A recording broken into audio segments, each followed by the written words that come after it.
It was by reading this memoir that I understood a part of family history that had only been spoken about in whisper.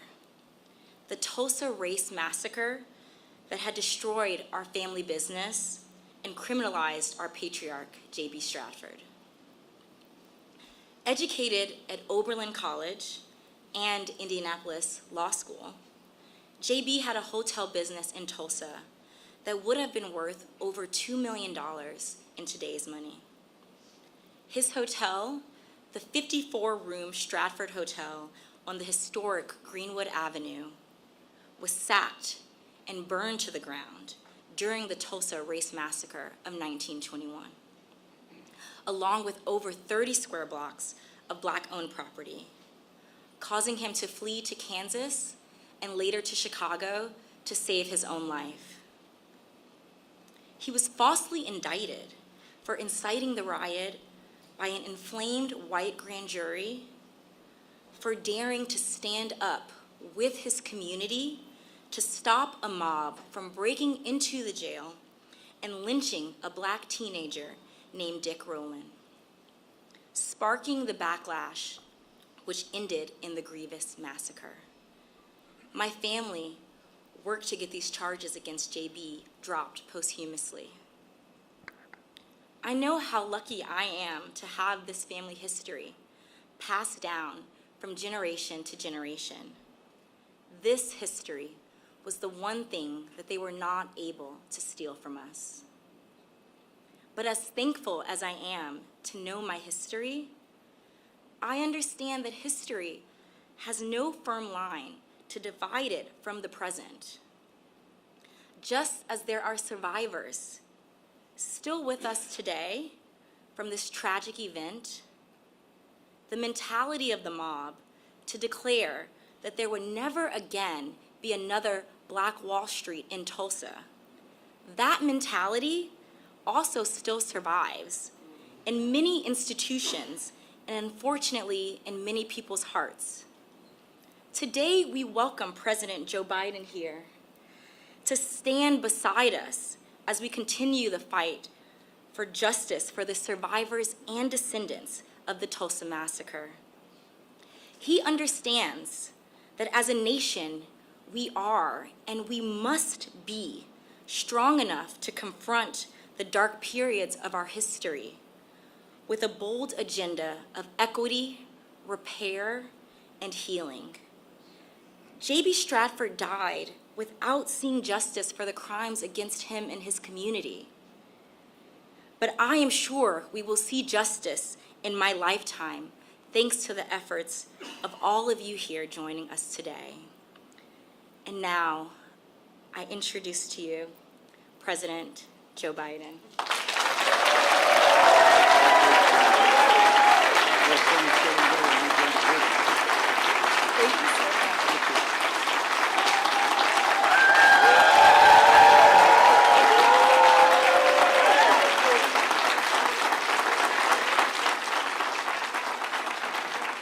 Thank you. Please, if you have a seat, sit down. And I got to make one check here.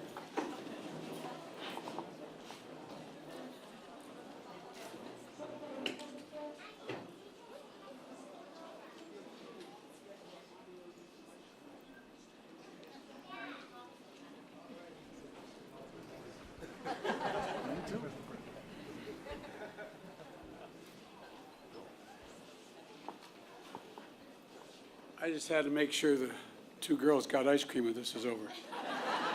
Imagine how excited you'd be when you're 4, 5, almost 5 years old, coming to hear a president speak. My Lord. In my faith, we call that purgatory. Lauren, thank you for that gracious introduction. And in case you were wondering, in Delaware, we're a small state. We have the 8th largest Black population in America, and we have one of the most talented members of Congress. And so if I didn't walk around and pay my tribute to Lisa Blunt Rochester, my congresswoman, immediately, that was... How are you, Rev? Good to see you. We've got a distinguished group of people here, and I want to thank Lauren for sharing the powerful story and for helping the country understand what's happening here. And to all the descendants here today, and to the community and civil rights leaders and members of the Congressional Black Caucus that are here, thank you for making sure we all remember and we never forget. You know, there's a verse in 1 Corinthians that says, "For now we see in a mirror dimly, but then face to face, now I know in part, then I shall know fully." It is, I just toured the Hall of Survivors here in Greenwood Cultural Center. And I want to thank the incredible staff for hosting us here. And I mean that sincerely, thank you. And if I didn't say what my father would insist on, please excuse my back. I apologize. But in the tour I met Mother Randall, who's only 56 years old. God love her. And Mother Fletcher, who's 67 years old. And her brother Van Ellis, who's 100 years old. And he looks like he's 60. Thank you for spending so much time with me. I really mean it. It was a great honor, a genuine honor. You are the three known remaining survivors of a story seen in the mirror dimly. But no longer. Now your story will be known in full view. The events we speak of today took place 100 years ago, and yet I'm the first president in 100 years ever to come to Tulsa. And I say that not as a compliment about me, but to think about it. 100 years and the first president to be here during that entire time. And in this place, in this ground, to acknowledge the truth of what took place here. For much too long, the history of what took place here was told in silence, cloaked in darkness. But just because history is silent, it doesn't mean that it did not take place. And while darkness can hide much, it erases nothing. It erases nothing. Some injustices are so heinous, so horrific, so grievous, they can't be buried, no matter how hard people try. And so it is here. Only with truth can come healing and justice and repair. Only with truth. Facing it. But that isn't enough. First, we have to see, hear, and give respect to Mother Randall, Mother Fletcher, and Mr. Van Ellis.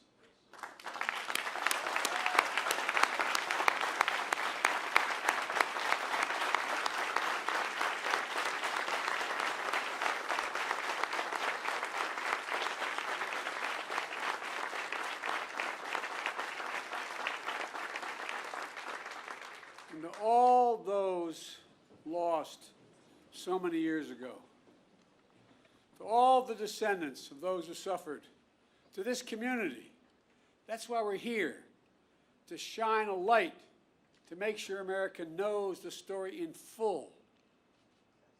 May 1921, formerly enslaved black people and their descendants are here in Tulsa, a boomtown of oil and opportunity and a new frontier. On the north side, across the rail tracks that divided the city already segregated by law, they built something of their own, worthy of their talent and their ambition. Greenwood, a community, a way of life. Black doctors and lawyers, pastors, teachers, running hospitals, law practices, libraries, churches, schools.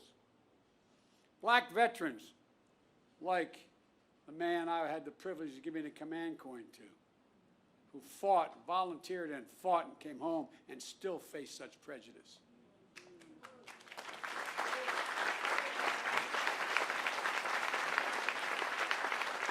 veterans have been back a few years helping after winning the First World War, building a new life back home with pride and confidence. For a mom, and there were at the time, mom and pop black diners, grocery stores, barbershops, tailors, the things that make up a community. At the Dreamland Theater, a young black couple holding hands, falling in love. Friends gathered at music clubs and pool halls, at the Monroe family roller skating rink. Visitors staying in hotels like the Stratford. All around, black pride shared by the professional class and the working class, who lived together side by side for blocks on end. Mother Randall was just 6 years old. 6 years old, living with her grandma. She said she was lucky to have a home and toys and fortunate to live without fear. Mother Fletcher was 7 years old, the second of 7 children, the youngest being Mr. Van Ellis, who was just a few months old.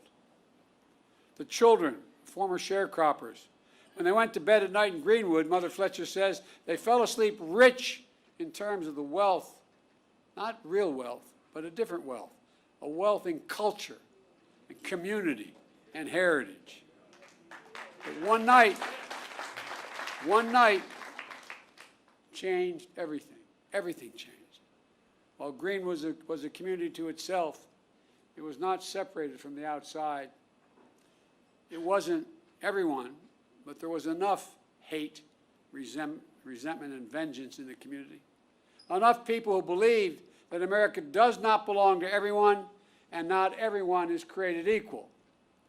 Native Americans, Asian Americans, Hispanic Americans, Black Americans, a belief enforced by law, by badge, by hood, and by noose that speaks to that lit the fuse.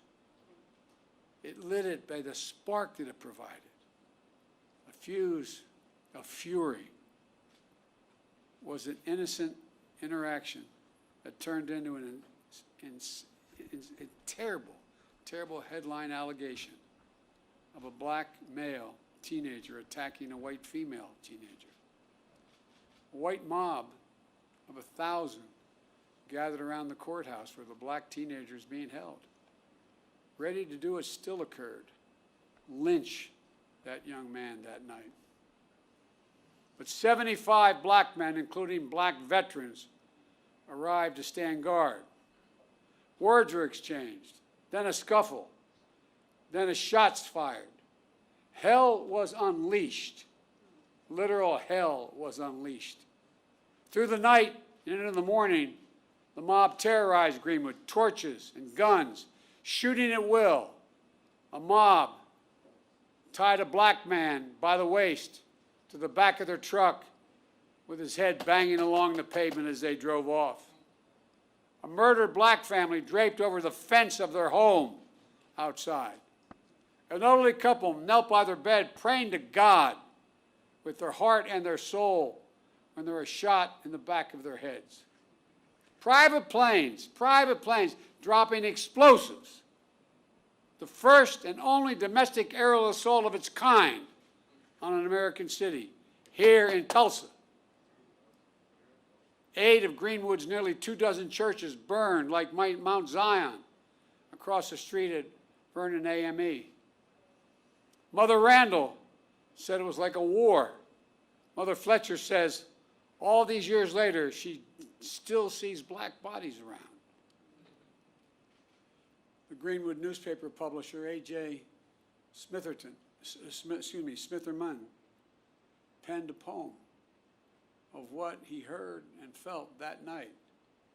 And here's the poem. He said, kill them, burn them, set the pace, teach them how to keep their place. Reign of murder, theft, and plunder was the order of the night. That's what he remembers in the poem that he wrote. 100 years ago, at this hour, on this first day of June, smoke darkened the Tulsa sky, rising from 35 blocks of greenwood that were left in ash and ember, raised in rubble. Less than 24 hours, 1,100 black homes and businesses were lost. Insurance companies, they had insurance, many of them, rejected claims of damage. 10,000 people were left destitute and homeless, placed in internment camps. As I was told today, they were told, don't you mention you were ever in a camp, or we'll come and get you. That's what survivors told me. Yet no arrests of the mob were made, none. No proper accounting of the dead. The death toll records by local officials said there were 36 people. That's all, 36 people. Based on studies, records, and accounts, the likely number is much more in the multiple of hundreds. Untold bodies dumped into mass graves. Families who at a time waited for hours and days to know the fate of their loved ones are now descendants who have gone 100 years without closure. But you know, as we speak, the process of exhuming the unmarked graves has started. And at this moment, I'd like to pause for a moment of silence for the fathers, the mothers, the sisters, sons and daughters, friends of God and Greenwood. They deserve the dignity and they deserve our respect. May their souls rest in peace.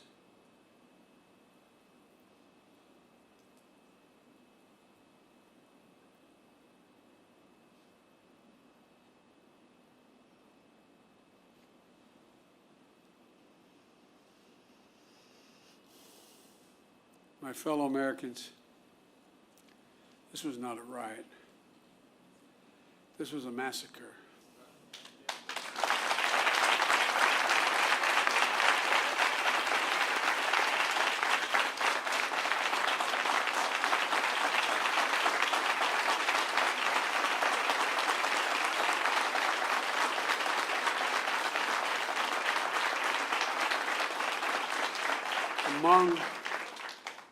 Among the worst in our history, but not the only one.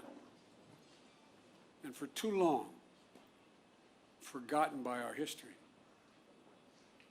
As soon as it happened, there was a clear effort to erase it from our memory, our collective memories, from the news and everyday conversations.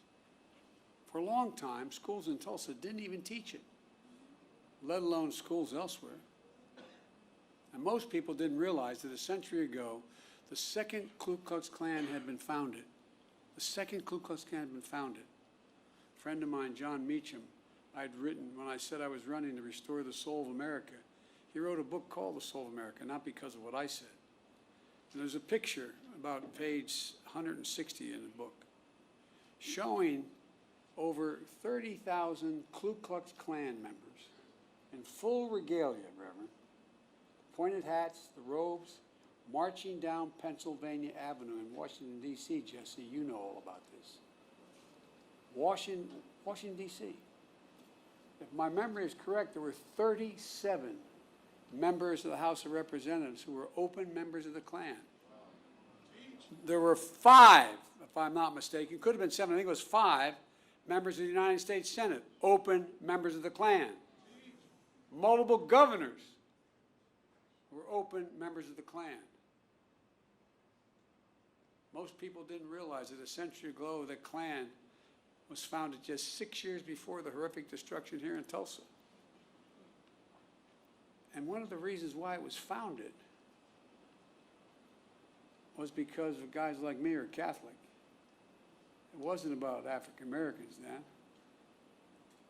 It was about making sure that all those Polish and Irish and Italian and Eastern European Catholics who came to the United States after World War I would not pollute Christianity.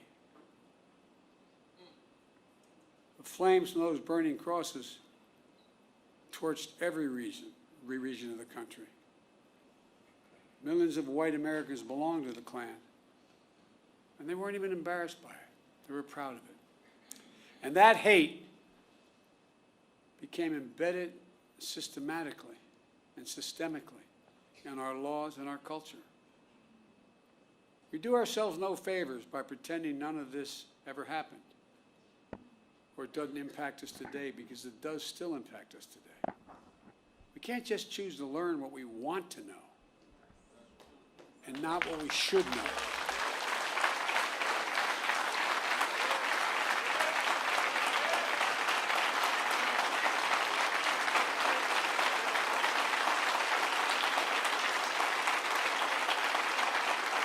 We should know the good, the bad, everything. That's what great nations do. They come to terms with their dark sides. And we're a great nation. The only way to build a common ground is to truly repair and to rebuild.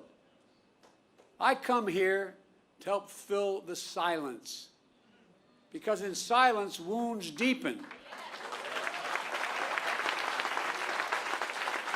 And only, as painful as it is, only in remembrance do wounds heal.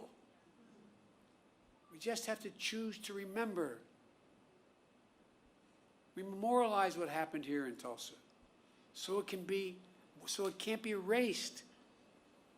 We know here, in this hallowed place, we simply can't bury pain and trauma forever.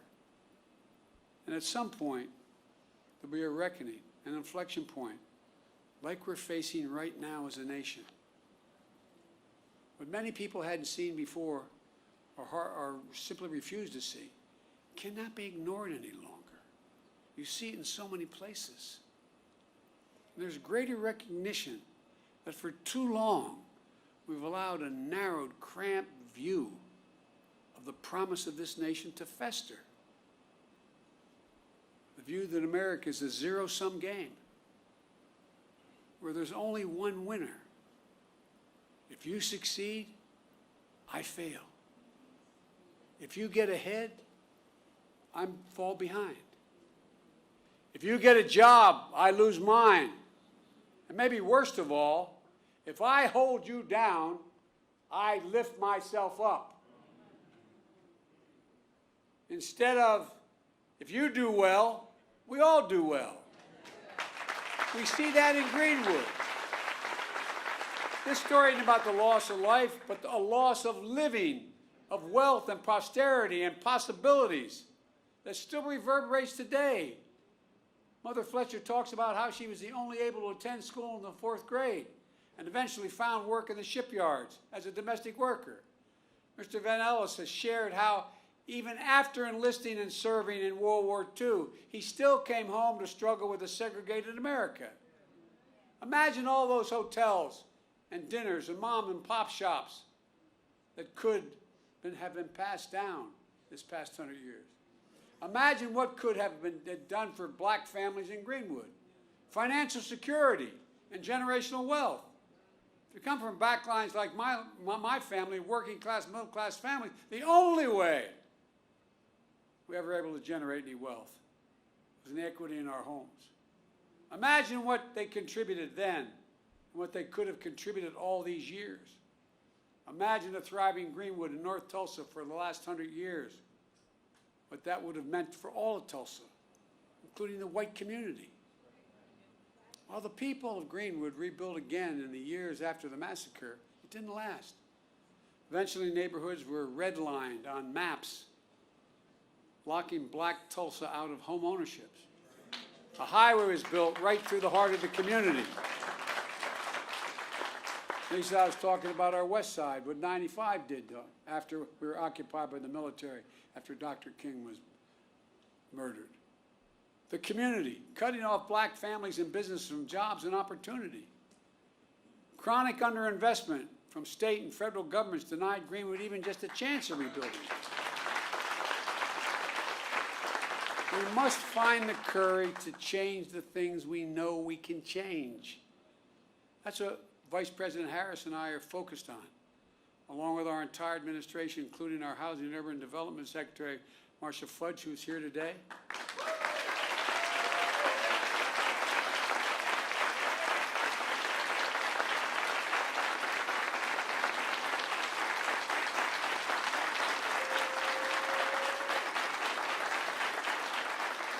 Because today, we're announcing 2 expanded efforts targeted toward black wealth creation that will also help the entire community.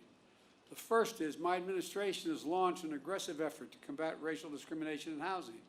That includes everything from redlining to the cruel fact that a home owned by a black family is too often appraised at a lower value than a similar home owned by a white family.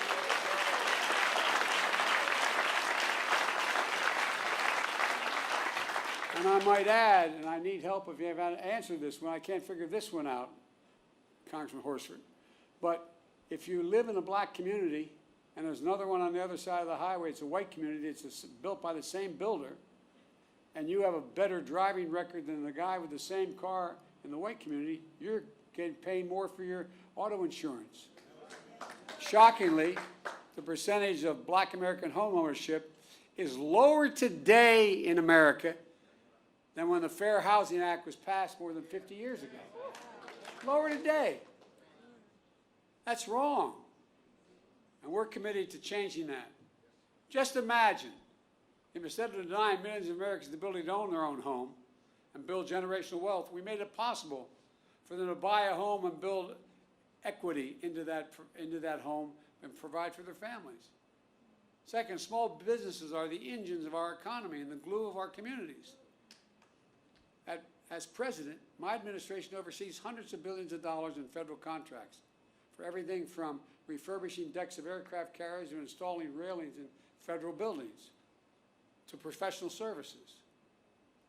We have a thing called, I won't go into it all, but there's not enough time now, but I'm determined to use every taxpayer's dollar that is assigned to me to spend going to American companies and American workers that build American products.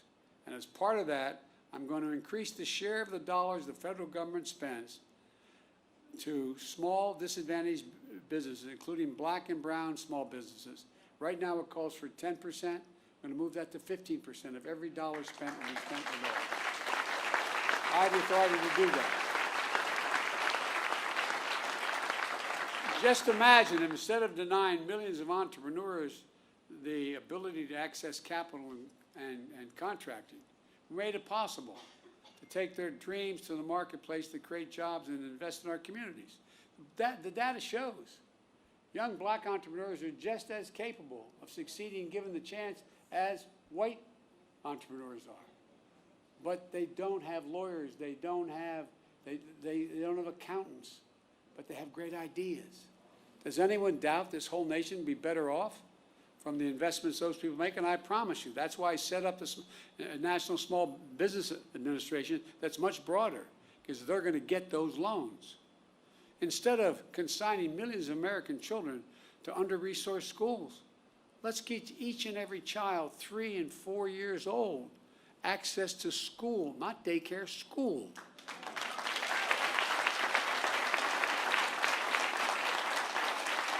In the last 10 years, studies have been done by all the great universities. It shows that it increased by 56% the possibility of a child, no matter what background they come from, no matter what. If they start school at 3 years old, they have a 56% chance of going all through all 12 years without any trouble and being able to do well. And a chance to learn and grow and thrive in a school and throughout their lives. And let's unlock more than an incredible creativity and innovation that will come from the nation's historically black colleges and universities. No, I have a $5 billion a year program giving them the resources to invest in research centers and laboratories in high-demand fields to compete for good-paying jobs in industries of the future like cybersecurity. The reason why they don't, their students are equally able to learn as well and get the good-paying jobs that start at $90,000 and $100,000. But they don't have they don't have the money to provide and build those laboratories. So guess what? They're going to get the money to build those laboratories. So instead of just talking about infrastructure, let's get about the business of actually rebuilding roads and highways, filling the sidewalks and cracks, installing streetlights and high-speed internet, creating space to live and work and play safely. Let's ensure access to health care, clean water, clean air, nearby grocery stores, stocked with fresh vegetables and food that in fact deal with. I mean, these are all things we can do. Does anyone doubt this whole nation will be better off with these investments? The rich will be just as well off, the middle class will do better, and everybody will do better. It's about good paying jobs, financial stability, and being able to build some generational wealth. It's about economic growth for our country and outcompeting the rest of the world, which is now outcompeting us. But just as fundamental as any of these investments I've discussed is maybe the most fundamental: the right to vote. The right to vote.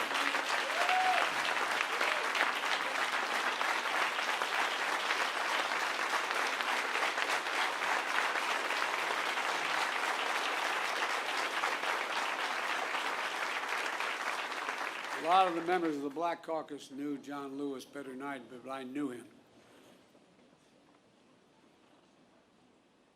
On his deathbed, like many, I called John to speak to him. Rev, all John wanted to do is talk about how I was doing. He died, I think, about 25 hours later. But you know what John said? He called the right to vote precious, almost sacred. He said the most powerful, nonviolent tool we have in a democratic society.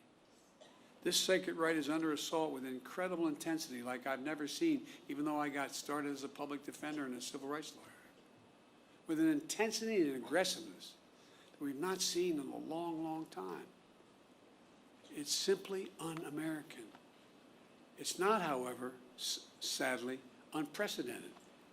The creed, "We shall overcome," is a long-time mainstay of the civil rights movement, as Jesse Jackson can tell you better than anybody.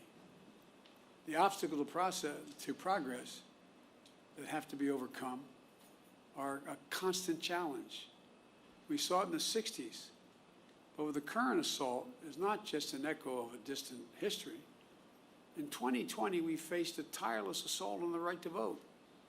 Restrictive laws, lawsuits, threats of intimidation, voter purges, and more. We resolved to overcome it all, and we did. More Americans voted in the last election than in the midst of a pandemic, than any election in American history. You got voters registered. You got voters to the polls. The rule of law held. Democracy prevailed. We overcame. But today, let me be unequivocal. I've been engaged in this work my whole career, and we're going to be ramping up our efforts to overcome again. I will have more to say about this at a later date, a truly unprecedented assault on our democracy, an effort to replace nonpartisan election administrators and to intimidate those charged with tallying and reporting the election results. But today, as for the act of voting itself, I urge voting rights groups in this country to begin to redouble their efforts now to register and educate voters. And in June should be a month of action on Capitol Hill. I hear all the folks on TV saying, why doesn't Biden get this done? Well, because Biden only has a majority of effectively 4 votes in the House and a tie in the Senate, with 2 members of the Senate who vote more with my Republican friends. But we're not giving up. Earlier this year, the House of Representatives passed For the People Act to protect our democracy. The Senate will take it up later this month, and I'm going to fight like heck with every tool at my disposal for its passage. The House is also working on the John Lewis Voting Rights Act, which is critical to providing new legal tools to combat the new assault on the right to vote. To signify the importance of our efforts, today I'm asking Vice President Harris to help these efforts and lead them among her many other responsibilities. With her leadership and your support, we're going to overcome again, I promise you, but it's going to take a hell of a lot of work. And finally, we must address what remains the stain on the soul of America. What happened in Greenwood was an act of hate and domestic terrorism with the through line that exists today still. Just close your eyes. Remember what you saw in Charlottesville 4 years ago on television. Neo-Nazis, white supremacists, the KKK, coming out of those fields at night, Virginia, with lighted torches, the veins bulging on their, as they were screaming. Remember, just close your eyes and picture what it was. Well, Mother Fletcher said when she saw the insurrection at the Capitol on January the 9th, it broke her heart. A mob of violent white extremists, thugs, said reminded her of what happened here in Greenwood 100 years ago. Look around at the various hate crimes against Asian Americans and Jewish Americans. Hate that never goes away. Hate only hides. Jesse, I think I mentioned this to you. I thought after you guys pushed through with Dr. King, the Voting Rights Act and the Civil Rights Act, I thought we were moved. What I didn't realize, I thought we had made enormous progress, and I was so proud to be a little part of it. But you know what, Rev? I didn't realize hate's never defeated. It only hides. It hides. And given a little bit of oxygen, just a little bit of oxygen by its leaders, it comes out of there from under the rock like it was happening again, as if it never went away. And so, folks, we must not give hate a safe harbor. As I said in my address at the joint session of Congress, according to the intelligence community, terrorism from white supremacy is the most lethal threat to the homeland today. Not ISIS, not Al-Qaeda, white supremacists. That's not me. That's the intelligence community under both Trump and under my administration. 2 weeks ago, I signed into law the COVID-19 Hate Crimes Act, which the House had passed, and the Senate. My administration will soon lay out our broader strategy to counter domestic terrorism and the violence driven by the most heinous hate crimes and other forms of bigotry. But I'm going to close where I started. To Mother Randall, Mother Fletcher, Mr. Van Ellis, to the descendants, and to all survivors, thank you. Thank you for giving me the honor of being able to spend some time with you earlier today. Thank you for your courage. Thank you for your commitment. And thank your children, and your grandchildren, and your uncle, and your nieces, and your nephews. To see and learn from you is a gift, a genuine gift. Dr. John Hope Franklin, one of America's greatest historians, Tulsa's proud son, whose father was a Greenwood survivor, said, and I quote, "Whatever you do, it must be done in the spirit of goodwill and mutual respect and even love. How else can we overcome the past and be worthy of our forebears and face the future with confidence and with hope?" On this sacred and solemn day, may we find that distinctly Greenwood spirit that defines the American spirit, a spirit that gives me so much confidence and hope for the future, that helps us see face to face, a spirit that helps us know fully who we are and who we can be as a people and as a nation. I've never been more optimistic about the future than I am today. I mean that. The reason is because of this new generation of young people. They're the best educated, they're the least prejudiced, they're the most open generation in American history. And although I have no scientific basis for what I'm about to say, but those of you who are over 50, how often did you ever see advertisements on television with black and white couples? Not a joke. I challenge you, find today when you turn on the stations, sit on one station for 2 hours, and I don't know how many commercials you'll see, lay 8 to 5. 2 to 3 out of 5 have mixed-race couples in them. That's not by accident. They're selling soap, man. Not a joke. Remember old Pat Caddell used to say, you want to know what's happening in American culture? Watch advertising. Because they want to sell what they have. We have hope. And folks like you, honey, I really mean it. We have hope, but we've got to give them support. We have got to give them the backbone to do what we know has to be done. Because I doubt whether any of you would be here if you didn't care deeply about this. You're sure the devil didn't come to hear me speak. But I really mean it. I really mean it. Let's not give up, man. Let's not give up. As the old saying goes, hope springs eternal. I know we've talked a lot about famous people, but my colleagues in the Senate used to always kid me because I was always quoting Irish poets. They think I did it because I'm Irish. They think I did it because, as we Irish, we have a little chip on our shoulder, a little bit sometimes. That's not why I did it. I did it because they're the best poets in the world. You can smile. It's okay. It's true. There was a famous poet who wrote a poem called The Curate Troy, Seamus Heaney. And there's a stanza in it that I think is the definition of what I think should be our call today for young people. He said, history teaches us not to hope on this side of the grave, but then, once in a lifetime, that longed-for tidal wave of justice rises up, and hope and history rhyme. Let's make it rhyme. Thank you.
Hey,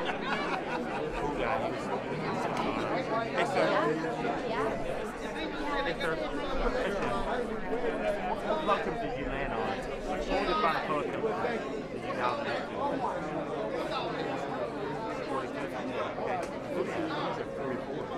44. Just wondering, your that stuff look really good. Oh my goodness, yeah. Oh no, thank you for telling me.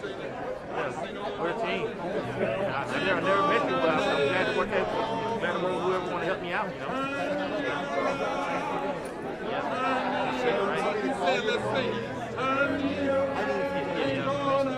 You did have a Turn me around, I'm gonna keep on walking, keep on talking, walking up the freedom way.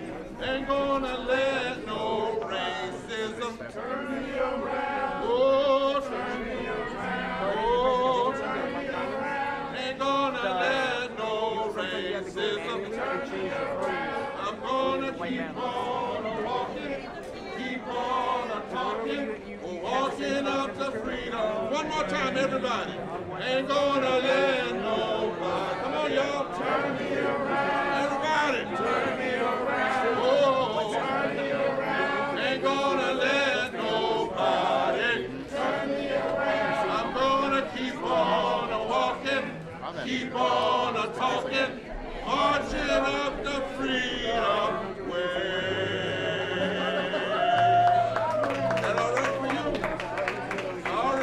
Y'all be blessed. God bless you. God bless you. God bless you. Yes, sir. How many y'all want that?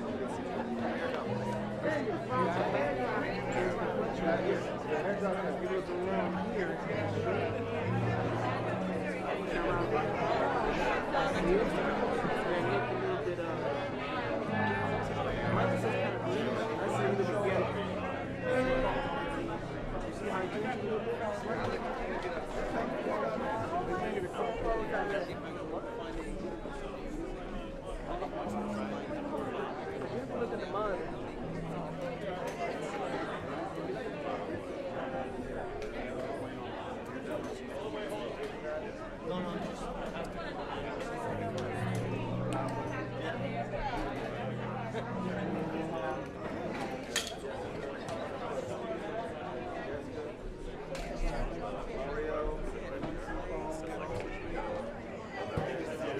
That was beautiful, wasn't it?